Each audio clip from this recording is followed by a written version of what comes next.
my trusty little Pinto, and we're going to show you today a kind of a newer twist, my twist on an old game.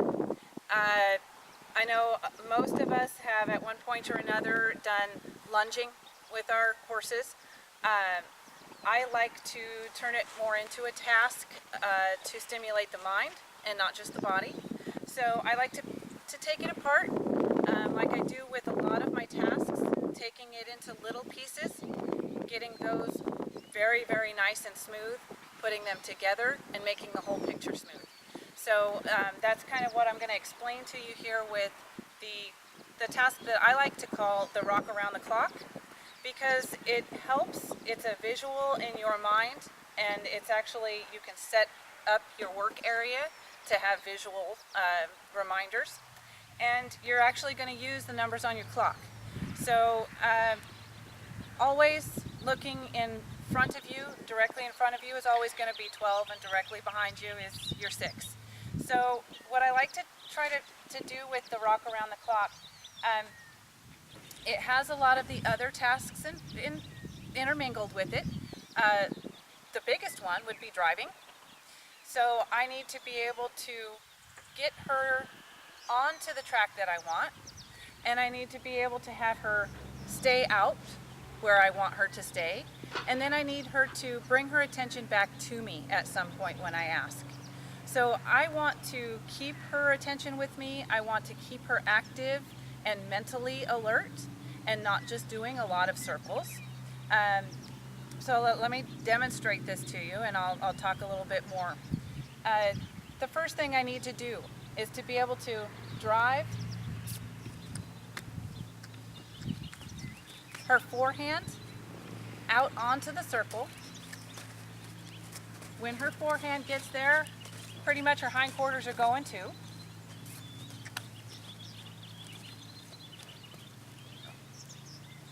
This is basically her job right now. Get her a little bit more woke up here. Her job right now is to go in this circle. So I put her on the circle by driving her forehand out and having the rest of her body join her. I do that by showing her the direction that I want with my direction hand. I give her extra energy and extra direction with my energy hand. So I've given her the direction, I give her the energy, and I tell her to go out to where I need her to be. When she's where she needs to be, this is basically a neutral position for me. I need to let her know that this is exactly what I want. I don't want to throw more energy at her, but I also don't want to just sit here and have no energy. So I like to have some energy in my body.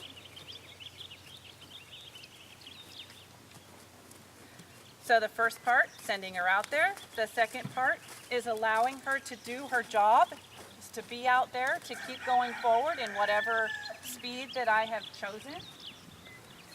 The third part is to be able to get her attention again and to bring her in, or to change something, to change direction, to transition up to a higher rate of speed, a different gait.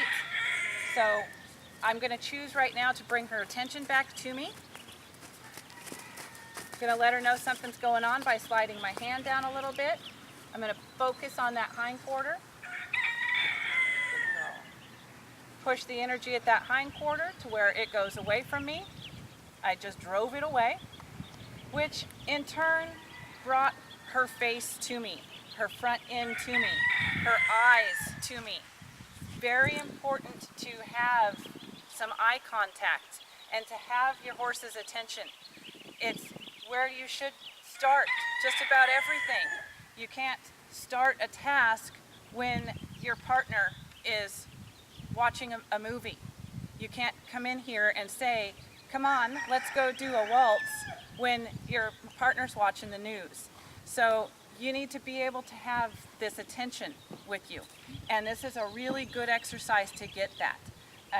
You have it, you tell them to focus elsewhere. you drive that forehand out to the circle, you let her know that that's exactly what she should be doing by relaxing down, but you're not going to lose your energy. You want to keep a little bit of energy in here. You want your horse to kind of mirror you, so you don't want to stand here and do absolutely nothing and have no energy projected and expect her to be out working. I kind of like to be with my horse in that, so I'm going to focus over here, let her know something's going on, push that hind quarter out. Good girl. And now I've got her attention back. I can go into any other maneuver that I would want to go into. It's an easy way to get their attention, to have them go out and perform something for you, to do a task, and then to come back.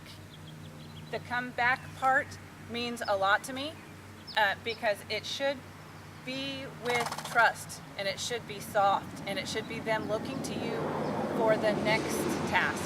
What else are we doing? What can I do for you? What are we going to do together? So this is a very important part of it to me. You get both sides. You get to send that away. You get to sending energy, and then you get a draw, a bring back energy within the same task. So again, you can use this in many different ways. You can take this further. You can work on your transitions. They're in a circle already. Work on speed control. Can you get a slow walk, a medium walk, a fast walk? Can you get all of your gaits? Can you stop at 12? Can you trot at 6? Can you stop over here at 3? So you use your clock again to give you a visual of, can I really do that? Can I actually get her to trot at 3? Or when I ask to get it at 3, do I get it at 9? So it's kind of an assessment chart in itself as to how fast can you get these responses without giving too much energy and making your horse nervous.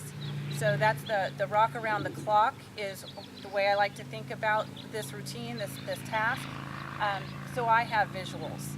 And if you need be, you can actually put visuals on the ground, cones, letters, any kind of something that you can actually see. So the other way that you can use your clock, your numbers, when you've got your 12 in front of you, you've got your horse basically in 12.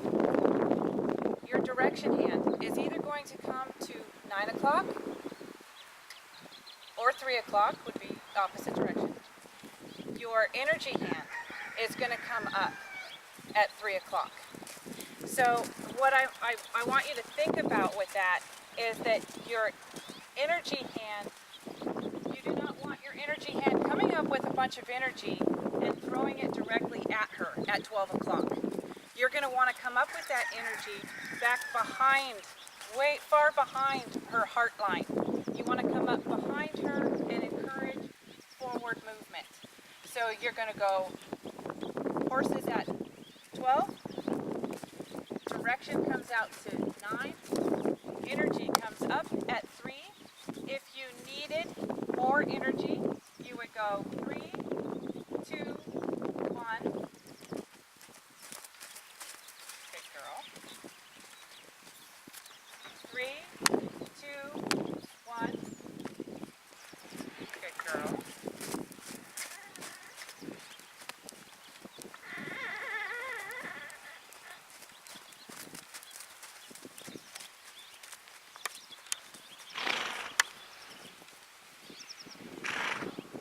So no matter which direction that you're going, you want your direction to be far to the side. So think, 3 o'clock, it's over here to my side. It's not pointing at her head, it's telling her which direction to go. So you want it to be obvious, especially to begin, to start your training. Obvious teaches. You can refine later. your energy. You want it to come up, especially when you're trying to get your horse to lope online. Remember to give them plenty of space. That is one of the hardest things for a young horse, is to lope on that small of a circle. So if you do try that, if you get to that point where you want to experiment with that lope, you're going to want to add your energy even further back. You're going to want to go back to, say, seven back here, and come up in increments to help them push forward. The more you come at them with that energy, it's going to send them off of your track that you've chosen. You're going to cause a pull. You're going to cause them to want to leave that circle. So the more that you can get your energy back behind and come forward in increments following that circle, the better off you're going to be, and the least amount of chance of pushing your horse further away from you. So remember, we're not trying to push her further away, we're trying to get a transition of forward energy. So we want to come up behind and come forward.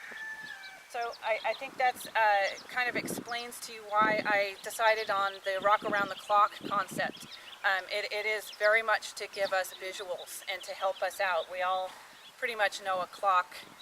We know where our numbers are, and we know where the major markers are. So it really helps us. It's something we can travel with.